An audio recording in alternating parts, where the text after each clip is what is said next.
Luiz Gama, o maior jurista do Brasil. Luiz Gama, considerado o maior jurista do Brasil e do mundo moderno, alguém que tem a atualidade das coisas clássicas. É um desses meteoros que passa de 1000 em 1000 anos, poeta e inaugurador da literatura negra brasileira. Luiz Gama é um personagem que nos dá orgulho de dizer que é brasileiro, pois pensou um Brasil dentro de uma visão crítica, mas pautada nos trâmites legais, na Constituição e na legislação do Brasil Império em que viveu.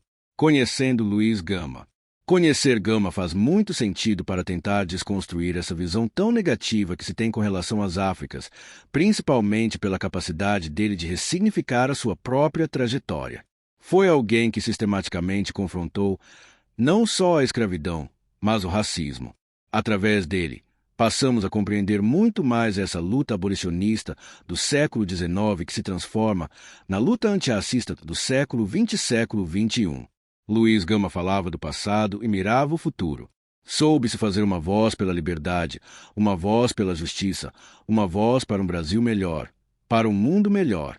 Um homem negro que, nascido livre, se tornou escravizado, buscou a sua liberdade, se alfabetizou, se tornou um advogado, defendeu mais de 500 escravizados. Um herói com superpoderes. Herói da pátria. É um personagem que entrou para o livro de aço dos heróis e heroínas da pátria, mas no meu entender ele tinha que ter entrado no livro dos super-heróis e super-heroínas da pátria, porque ele era um personagem com uma quantidade enorme de superpoderes. Autoconstrução. Um deles é o da própria concepção. Ele se fez, ele se construiu.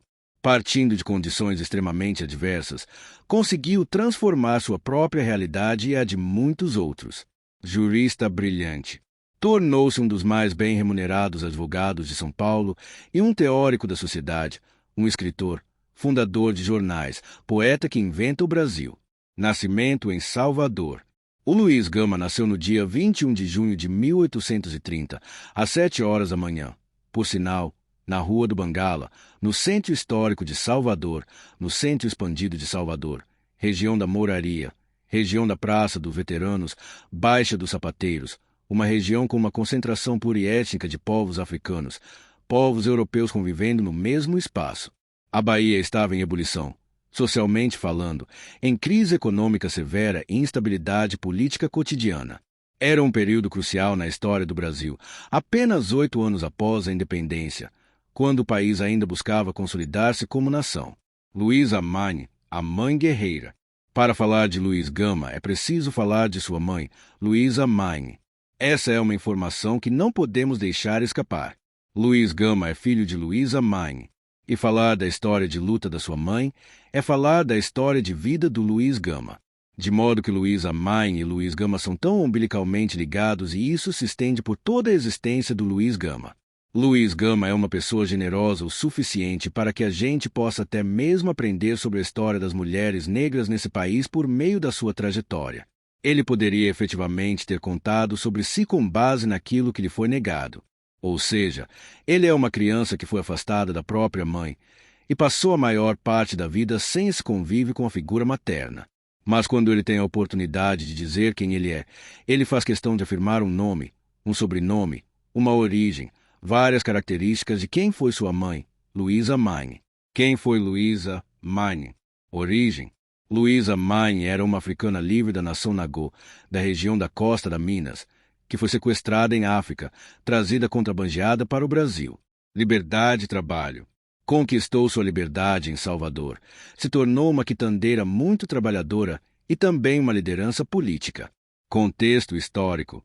A década de 1830 é fundamental para a consolidação do Estado Imperial, porque o Brasil tinha então 8 anos de existência enquanto Estado independente.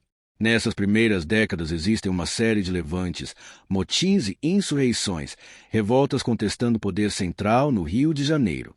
A província da Bahia também era fértil de uma série de revoltas contestando o Império do Brasil. Luísa Magne é também uma lutadora contra o Império do Brasil e ele fala que ela era uma quituteira de mão cheia. Então era aquela mulher que estava frequentando ali as praças da Bahia, de Salvador e falando ali em árabe. A revolta dos malês.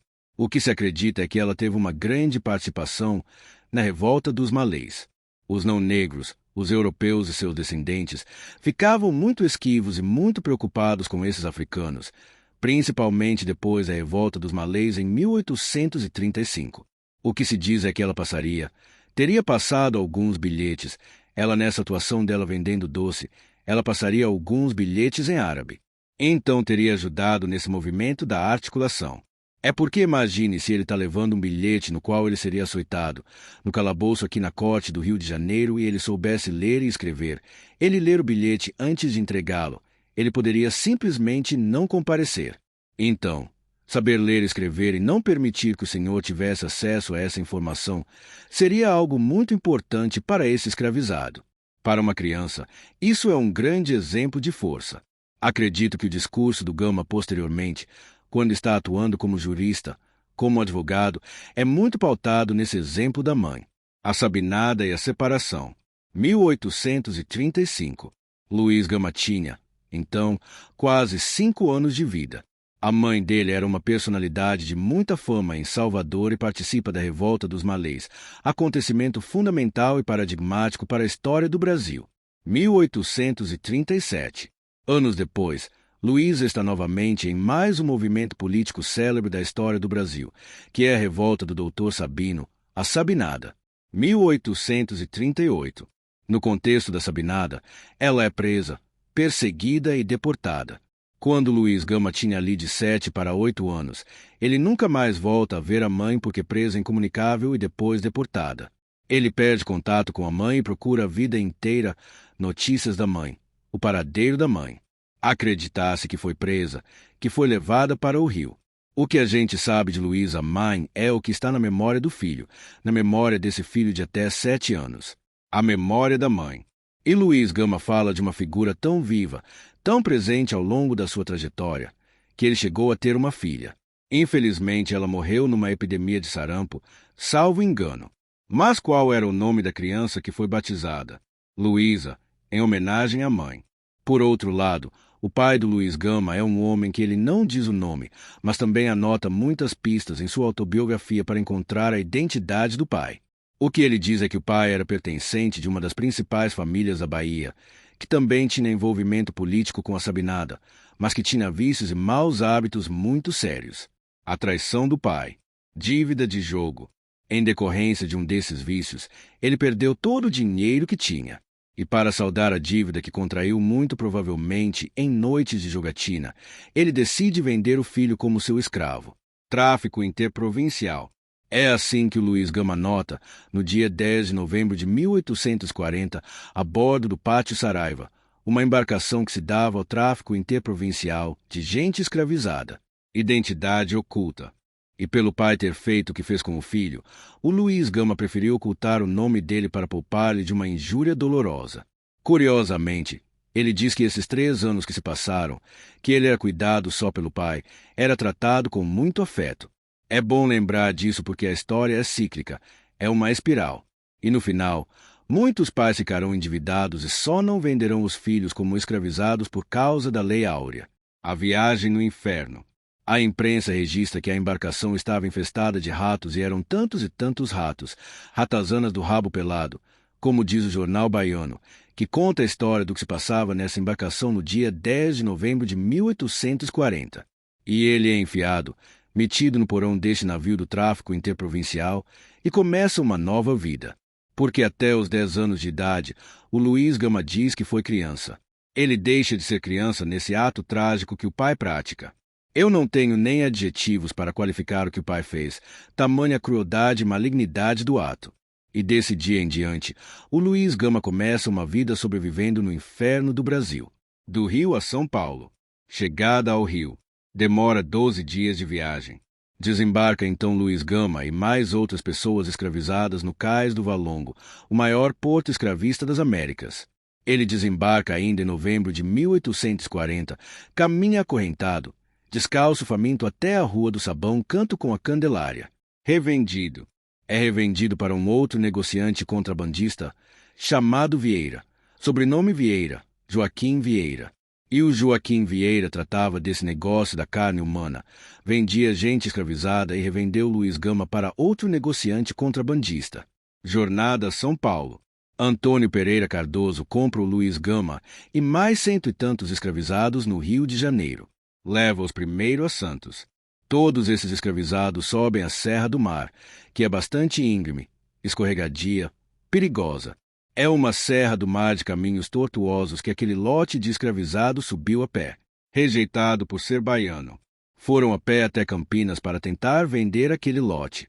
Como esse menino de 10 anos perguntavam para ele de onde ele era, e ele dizia que era da Bahia. Ninguém quis comprar da Bahia nem de graça. Passam por Jundiaí. O barão de Jundiaí se interessa pelo menino. Isso ele conta também. O barão de Jundiaí se interessa pelo menino, mas ele quer esse menino para brincar com os netos. Ai, que legal esse menininho gracioso. Eu quero para brincar com os meus netos. Tá onde você é? Da Bahia. Ai, da Bahia. Nem pensar. Não quero porque os baianos têm fama de serem revoltosos, de criarem problema. Esse revoltoso significava uma busca de liberdade. E aí, baseado nisso, ele retornou para o Vale do Paraíba, depois veio para São Paulo. Esse menino que caminhou a pé de Santos a Campina, se voltou a pé até a província, escravizado em São Paulo. Aí sim ele fica como um escravizado doméstico para trabalhos domésticos na casa do traficante. É ruim falar traficante, mas era o que eles faziam, traficavam escravizados. E o contrabandista alferes Antônio Pereira Cardoso resolve escravizá-lo por sua própria conta em sua casa, no centro de São Paulo, na Rua do Comércio, número 2, um sobrado que também servia como pensão. E o Luiz Gama, dos 10 aos 18 anos, vive nessa casa, um lugar onde vai funcionar a Bolsa de Mercadorias e Futuros, justamente o lugar onde se negocia, onde se dão as negociações planetárias do capitalismo moderno, que nada mais é do que uma modernização do que se fazia no período da escravidão, esse comércio atlântico, triangular, entre cachaça, pessoas. Esse miolo ali, eu acho que é o lugar que diz muito sobre Luiz Gama ali. O encontro com a educação.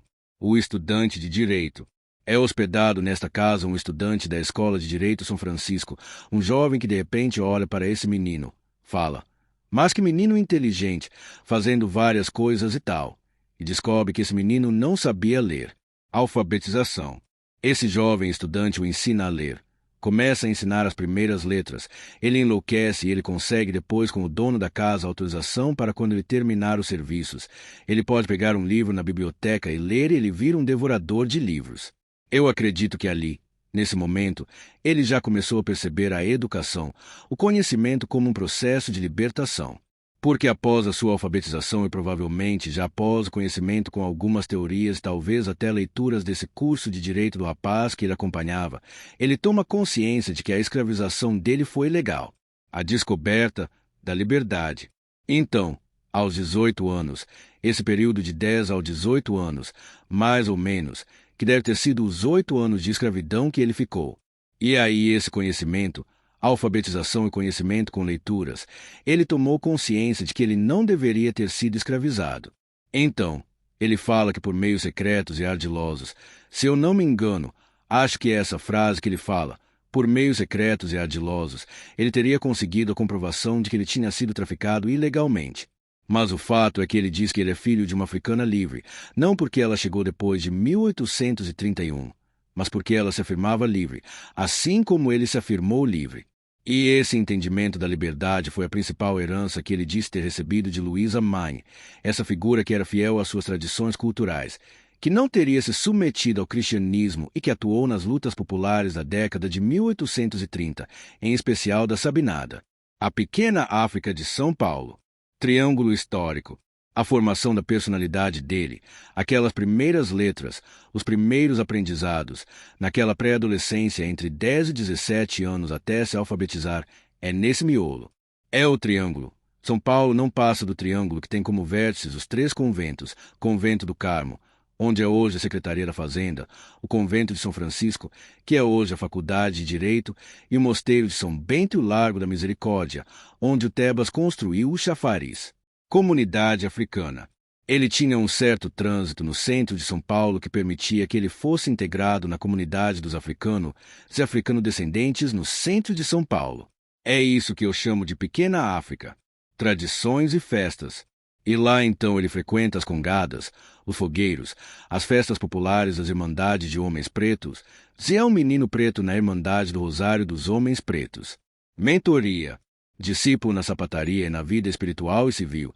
Por que não dizer de Marcelino Pinto do Rego, que é um preto velho, uma liderança política e religiosa muito importante da Irmandade do Rosário dos Homens Pretos. E o mestre Marcelino acolhe, guia, orienta o pequeno preto baiano Luiz Gama, filho de Luísa Magne, um homem à frente de seu tempo. Gama, lá no século XIX, diante de um sistema escravocrata, um sistema que realmente massacrava e não reconhecia o negro como sujeito de direito num período em que nós vivíamos um regime da monarquia, Luiz Gama propagava a democracia, propagava a liberdade, um homem que tinha luz, enxergava o meio em que ele militava, que ele transitava. Ele transitava do mais humilde do escravizado até os tribunais, os juízes de direito à época.